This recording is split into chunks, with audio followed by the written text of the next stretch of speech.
Hi, this is the TCL TAB 10th second generation, and I'll show you how to make the face unlock test on this device.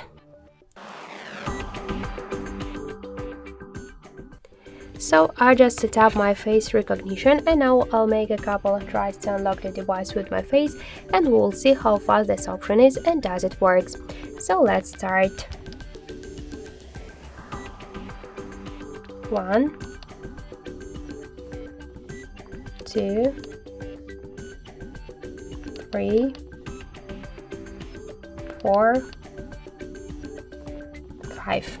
So as we could see, the face unlock option works here. Correct, we just unlocked the device successfully without any problems, so you could try this unlock method, but don't forget that the face unlock is less secure than the passcode or pin code unlock methods. So that's it, thank you for watching, and if you like this video, leave thumbs up and subscribe.